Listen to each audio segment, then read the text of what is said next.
po sa ating Filipino community. Siya po ay isang councilor candidate po for the district dito po, ward po, dating Ward 5, which is sa excuse me, West Edmonton Mall.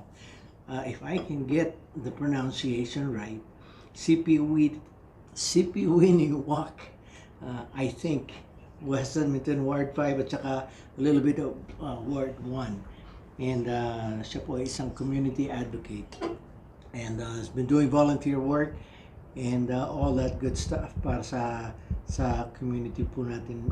She's been involved in some medical activities, yung hair massacre as an example. And I invited her to come on the studio po para po maipakilala siya sa inyo. Dahil, to be honest po, until I would say three months ago, I didn't know her. I didn't know her until I think si Mo Villacura ang unang nagpadala sa akin ng information about her running for yung councilor nga dito sa West Edmonton. And then sabi ko, sino ito? Sino ito? And then gusto ko sanang tulungan noon pa, pero hinihintay ko mag-reach out sa akin dahil kailangan may ganun. Hingi ka ng tulong para matulungan ka. Hindi humingi ng tulong. Sabi ko, baka hindi kailangan ng tulong natin. But anyway, long story short, in-invite po natin dito and she responded. So now, andito po siya. I will let her introduce herself to you. Ladies and gentlemen, please put your hands together for the lovely and very gracious Miss Giselle General. Miss Giselle, magandang hapon sa iyo. Bumati ka. Magandang hapon, magandang gabi, or magandang umaga. I guess it depends on where you are in our lovely planet. Yeah, good evening. Hello, everybody. My name is Giselle General, or I guess my complete name is Giselle Quezon General.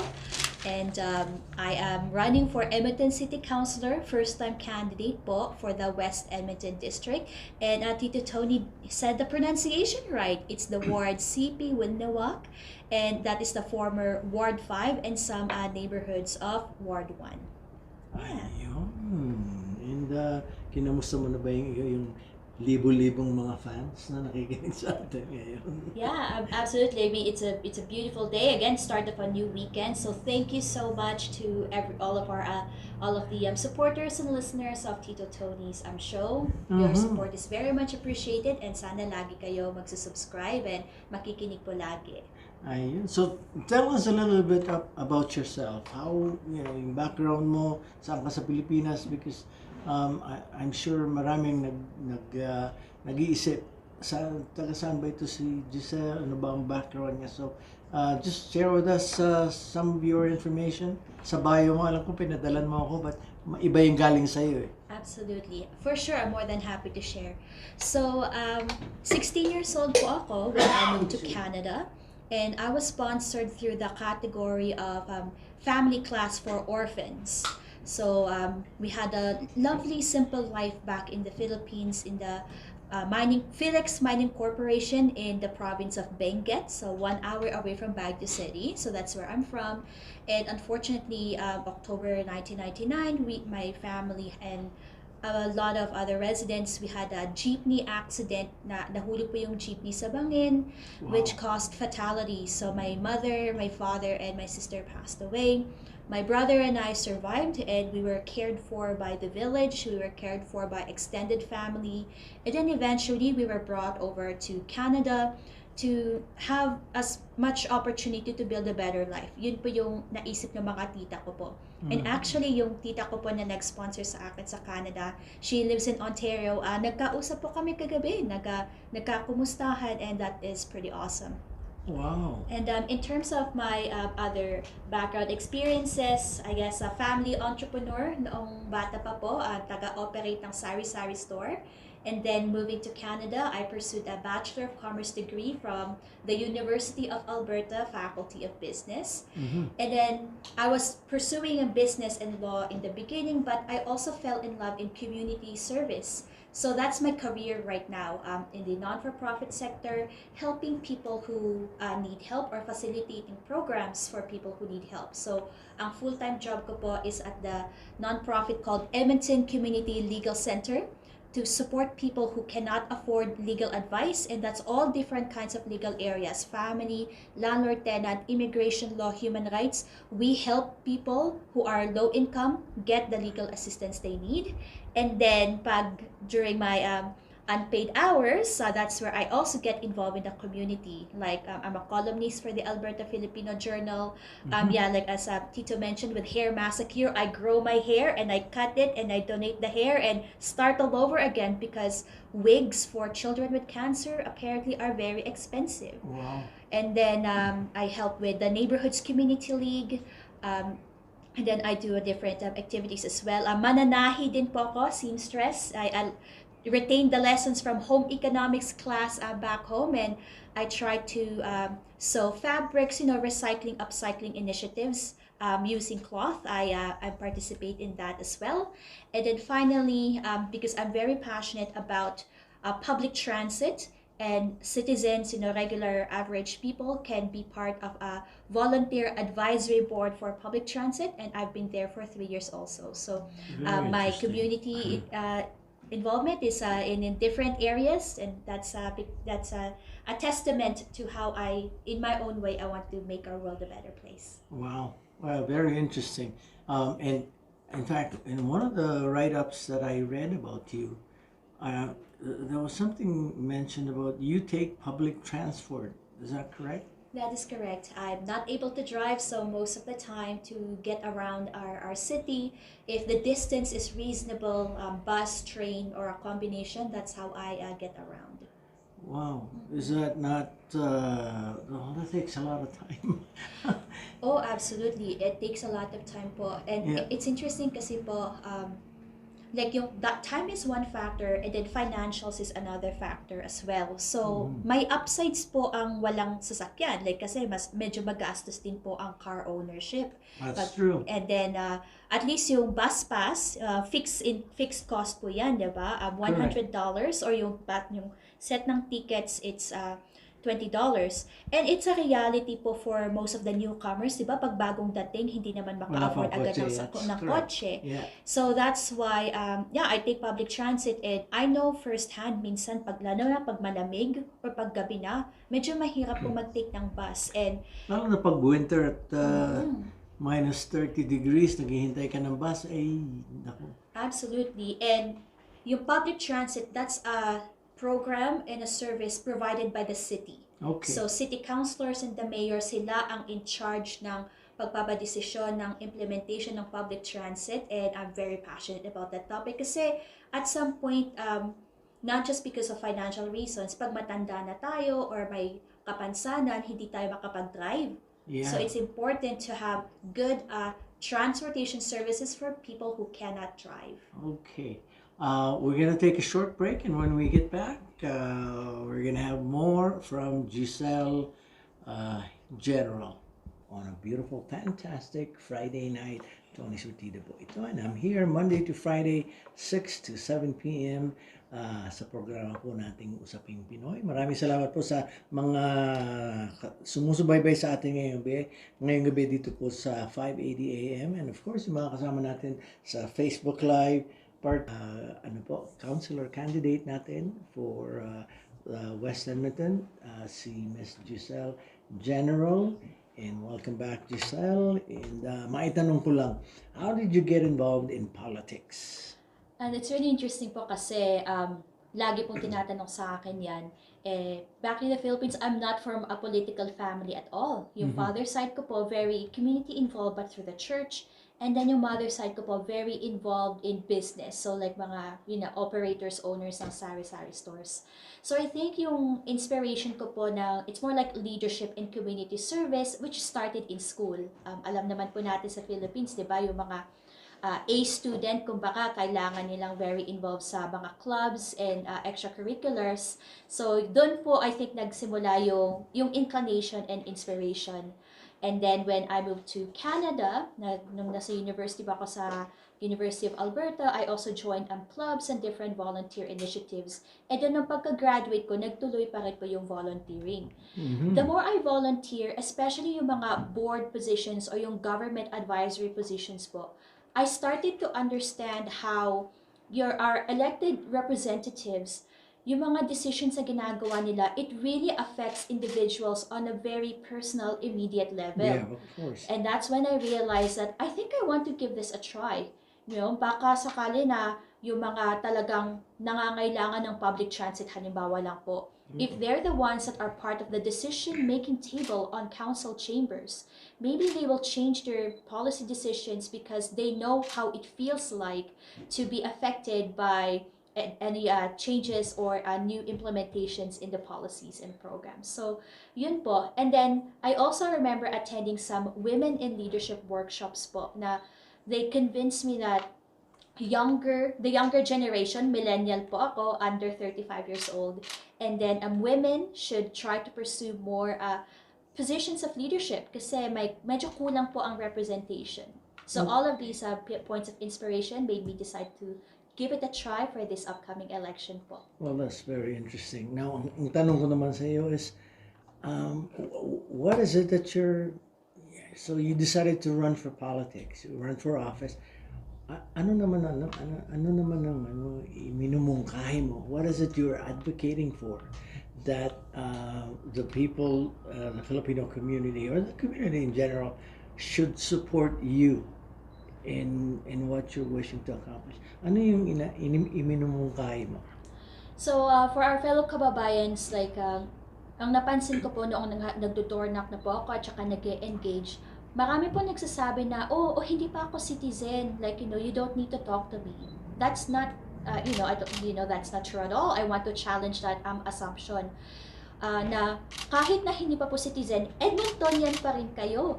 Na lahat ng mga programa ng ginagawa ng city, ng munisipyo, halimbawa public transit, snow clearing, police, fire services, library services, kahit na gaano katagal kayo dito sa Edmonton, like it still affects you. So it is still very important and very meaningful to even just have a conversation with candidates and representatives. Also, pwede pa rin kayong tumulong, maghanap na kayo ng candidate na susuportahan ninyo, regardless na kung saang corner kayo ng city nakatira or kung may mayor candidate kayong nagustuhan. Basta nakatira sa Edmonton, you can show support by volunteering, maybe mag-deliver ng flyers, o maglagay ng lawn sign sa bahay ninyo, sa may lawn or balcony ninyo, or kahit mag-donate. Any person who is a resident of the province can donate to a candidate that they support. And then regarding sa campaign ko po, it's really remarkable kasi ang dami po natin mga kababayan dito. There's almost 80,000 Filipinos in the city. And we never had a Filipino City Councilor. It's really remarkable na ngayon, 2 kandidata na Pilipina ang tumatakbo for different parts of the city. And I think it's great for us to be more engaged and participate. Tsaka hopefully, if you try to get involved with my campaign, baka ma-inspire kayo na kayo din tumakbo. And in the future, kung tumakbo kayo, I'll share all the learnings and the lessons I had from this campaign. Wonderful. But then again, let me go back to my question. What is the core goal of your running as a candidate? What are you fighting for? What are you advocating for? So I am advocating for properly funded and properly implemented city programs and services. Okay. So hindi po naman ideological yan, di ba? Basta maayos yung mga programa at serbisyo ng munisipyo. And second is I want to be an elected representative that is connected and regularly engaged with the citizen. Hindi yung tipong yung elected representative na pag na-elect na, silence na, radio silence, tapos you only hear from them again pag malapit ng election ulit. That's Yeah. not good. That's not right. I'm very committed to be an engaged representative, yung mag-attend ng events, mag-host ng engagement sessions, magbigay ng updates sa mga members of the community. So yun po that's the type of leader that I believe we all deserve, and I am committed to making that happen. Well, that's wonderful. So, how's your campaign progressing?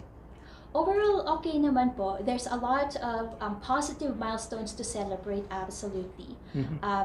We are, the message, my motivations for running, nag-resonate naman po, hindi lang po sa mga kababayan, pati sa mga other Edmontonians to the city. And medyo, syempre, kailangan po pagplanuhin ng maayos. Safety is priority, may pandemic pa po, di ba? Yeah. At saka may forest fires, like last weekend po, medyo nahirapan po ako makahinga sa labas, so that really affects the schedule. And of course, may mga ibang competitors din po, so it's really important to monitor how they're doing and identify how the campaign will stand out. So yung ups and downs po talaga. Since you mentioned yung mga competitors, ilang kayong candidates who are fighting for the same district, for the same ward? So there's so far there's a total of 5 candidates, kasama na po ako doon. And one thing na worth noting po, yung current councilor, yung incumbent candidate din po siya for this time. Oh, okay. So for re-election siya, I guess. That's correct po. Okay. And what has been your most rewarding moment dito sa iyong campaigning? I think for me, ang rewarding aspect po is that it's really an incredible project po. Like, I learned so many things from like the history and politics and current social aspects of Edmonton. Kasi ako naman po, 14 years po ako dito sa Edmonton. Like, it's a good number of years, pero hindi naman po masyadong matagal. So, every time na nagdo-door na kami, naglilipot kami sa mga neighborhoods, whenever I'm with Edmontonians who have been here for a very long time, ang rami ko naririnig na history. There was a time from many decades ago na ang West Edmonton Mall ang pinakadulo ng city. That's not the case anymore, di ba? Yeah. And yung mga kung paano lumago at paano nag-iba ang mga structures at ng mga neighborhoods tsaka programs and services. I'm a person who's passionate about learning. So learning different campaign-related techniques and strategies, it's actually really cool. Well, that's it's very interesting. Now, what has been your biggest challenge dito sa campaign run mong ito? Biggest challenge po, I think it's the same thing as any campaigns, is yung resources po. Okay. Kasi hindi naman po ako milyonaryo. Pinag-ipunan ko po yung starting funds po ng campaign. At saka because, that's the campaign I wanted to run. Like, I'm not from big money. So, yung mga donations, it's really wonderful. Pero it's smaller amounts. It's donations by the people. So, kailangan mahigpit po ang budget. And then the other challenge that I have po is medical ho. Kasi like, I'm overall healthy naman, pero medyo may problema po yung tuhod ko. So, minsan mahirap maglakad. Usually, pag magka-campaign, they call it pounding the pavement po, di ba? Yeah. Like, you door knock and you walk around. Maghapon yan. Maghapon, magdamag. I need to be very careful kasi pag ma-injury po ko, di mas mahirap po yan. So, taking care of my health, because my health is not perfect, is a very important priority, pero medyo struggle din po. Pero yung overall reception naman ng mga napapasyalan mong mga people that open the door to you, kamusta naman ang reaction nila sa'yo? Overall, okay naman po. Very positive naman po. I think may mga residents ng West End na I have to admit, medyo nagulat sila. Kasi karamihan po ng mga candidates, mga long time na, born and raised in Edmonton. I suppose napapansin din nila na mga immigrant candidates hindi po masyadong marami. So it's like shocking. Like, in a good way, they're like, oh my gosh, this is cool. Like, parang ganun po yung reaction po nila. Tapos yung isang reaction po din na napapansin ko, kasi yung mga pangalan po ng municipal wards, bago lang po, di ba? So, marami pa pong hindi may makapisado kung paano i-pronounce ng maayos yung ward CP Windawak. So, minsan, pag nagdo-door knock, tinuturuan ko sila. O, okay naman po. Good learning opportunity ho. Oh, that's good. We're gonna take a short break. Magpapatugtog lang tayo. When we come back, we'll have more from Giselle. Tayo at may mga guest po tayo. Ngayon lang yata ako medyo maraming mga nakasama dito sa studio. For the longest time, ako lang mag-isa. And then kung may guest, isa lang. Pero ngayon, andito si Mark at nag-observe. Andito rin po ang ating kaibigan sa Pinoy Edmonton News, si Mr. Mo Villacura. Kinikwento ko kay Mark na si Mo ang pinakaunang-unang guest ko dito. Biglaan pa. Di ba? Naalala mo yun, you came here para kunan ako ng picture dahil unang araw ng broadcast ko. And sabi ko, tulungan mo ako. Magkwentuhan tayo sandali. Ayun. But anyway, maraming salamat mo for all the support you've shown me. At araw-araw may padala po sa ating mga news articles na naisishare naman natin kahit na paano with our viewing public at saka yung mga listening public. At siyempre po, andito po ang ating guest, special guest po natin, si Miss Giselle General, and we've been having a very nice conversation. So balik po tayo sa interview niya. I want to make the most out of this dahil po marami pong hindi nakakakilala sa kailangan po suportahan natin ang ating pong mga local aspirants yan. Isa yan sa minumungkahi ko na tayo as a voting bloc dahil tayo lumalaki ng lumalaki. I think we're 75, maybe 80,000 strong na dito. And marami po sa atin clueless as far as yung political process is concerned, much less yung proper na pamimili ng kanilang mga kandidato. So first and foremost, kailangan po tayo mag-participate sa ating political process. And the way you do that, sabi nga ni Giselle, mag-volunteer, hand out flyers, and number two, learn about your politicians. Learn more about what their politics are, what they stand for. Para ganun yung boto nyo, huwag yung sasayangin, huwag lulustayin ang inyong boto. So, which is one of the reasons why nakumbida ko dito si Giselle. Dahil gusto ko ma-share niya naman sa inyo kung saan ba siya nanggaling, anong background niya, and why she's chosen to pursue this field. Dahil malaking responsibility ito, maraming disappointments, marami ding reward. So we're back in studio here with Giselle. And Giselle, may tatanong lang ako sa'yo. Yeah. Ayun. There we go, perfect. Yeah. Awesome. Yes, for sure. Yung provincial government, I think 3 weeks, maybe almost a month ago, they lifted all protocols sa COVID, right? Remember that? Mm-hmm. And wala nang masking mandates, wala nang social distancing, and wala nang nothing. Kahit na mga restaurants wide open na for business.